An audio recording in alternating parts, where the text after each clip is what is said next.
So, ito yung dream house ko. Ayan. Tapos yung paligid na yan, gusto ko lagyan siya ng bakod para hindi agad makapasok ng ibang tao. Gusto ko secure. So, yung paligid niya, gusto ko gawin ng bakod dyan. Simple lang yung bahay na gusto ko. Ayan.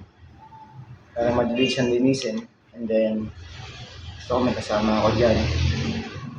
Ayan. Alam mo, sa nakakatalang sana sa mga taong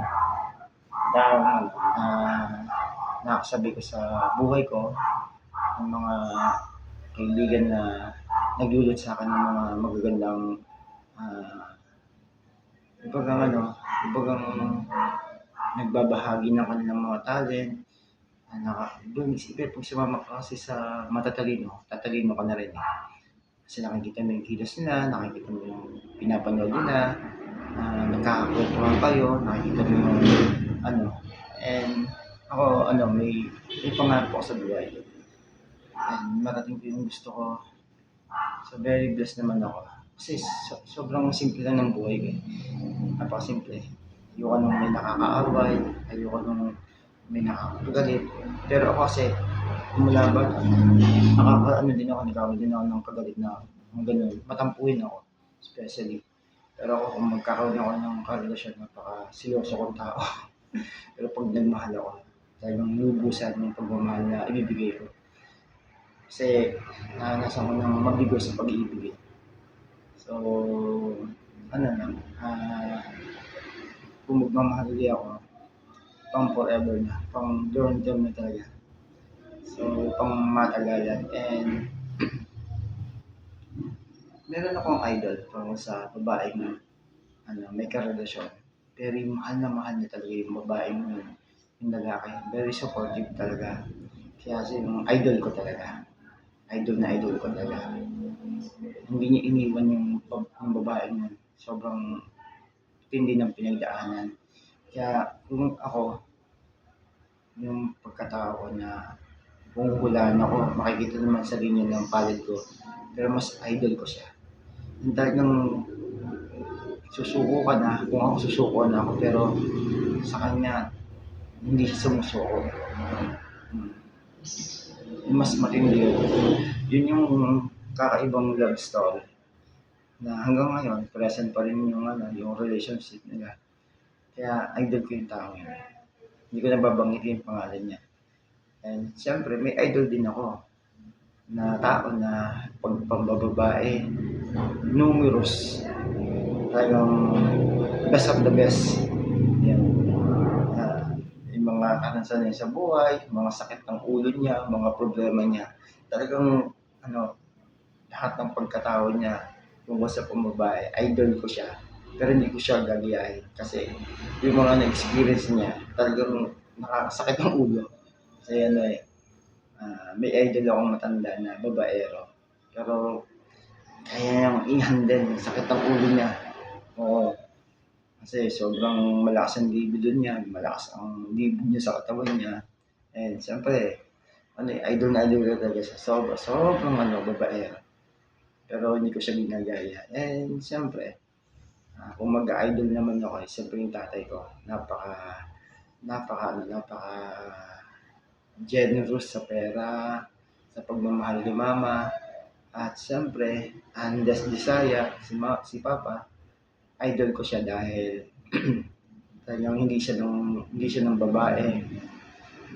Never siya ng babae. Naging bisyo lang talaga niya alak. Ang tatay ko, sobrang idol dahil mabata, matanda, mabinata, napaka-bait niya,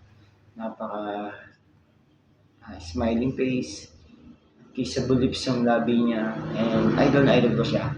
Siguro kung magiging tatay ko siya ulit, kung bibigyan na ng panibagong buhay, siya yung choose kong maging tatay kasi napaka-asikaso niya sa mga anak niya. Pero meron siyang pinipiling anak si Topper. And with that, talagang bukod tangi lang yung ugali ko. Siguro, idol ko si Papa dahil siya yung naging tatay ko. Tapos, magaling siya sa mga papers, pag-asikaso ng papeles. Doon ko nakuha yung galing, galing sa tatay ko. Pero yung pagiging komedyante niya, walang wala akong binatbat. And then, yung galing naman niya sa pag-aasikaso, yun naman ako sa kanya yun. Pero yung maaga niya magising, tanghali ako magising, mayroong siguro mga sa tatay ko mga 50% nakuha ko sa kanya yung ugali niya. Pero yung iba doon hindi. Kasi hindi ko kayang lampasan. Yung nagawa ng tatay ko sa nanay ko na pagmamahal, para silang goma.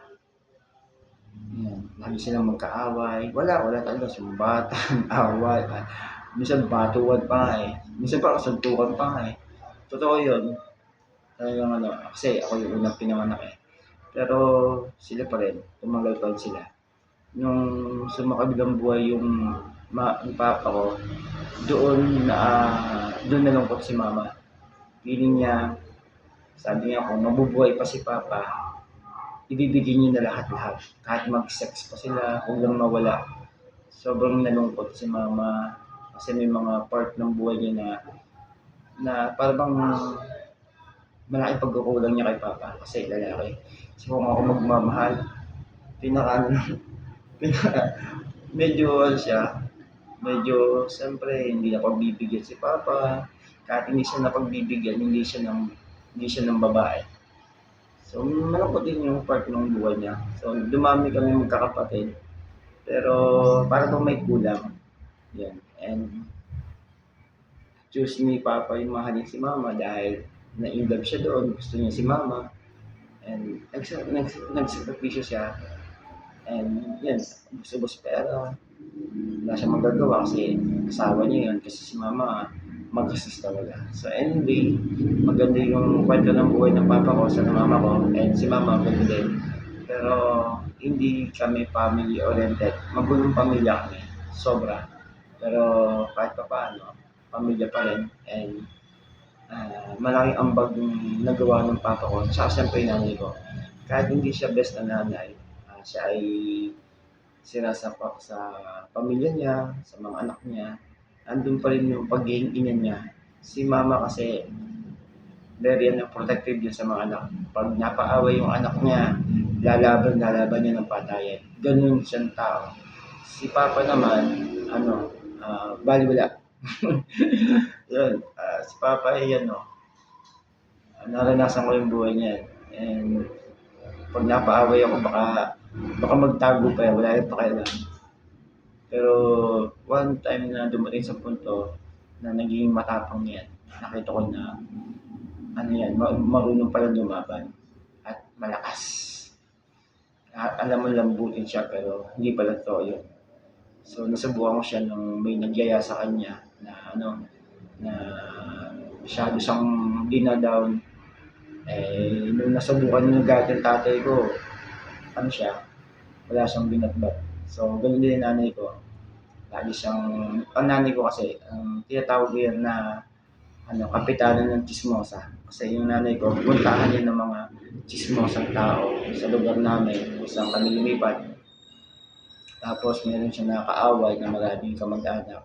Tapos nung nagkaaway sila, yung babae nun, pinagchismisin yung pinagkikwento yung ganyan, si Malu, ganyan. Hanggang sa kumalit ang kumalat. So nalaman ng nanay ko, pinumpronta niya na yung suntukan nga daw eh. So that's it. Yun lang naman. And for the love of stories.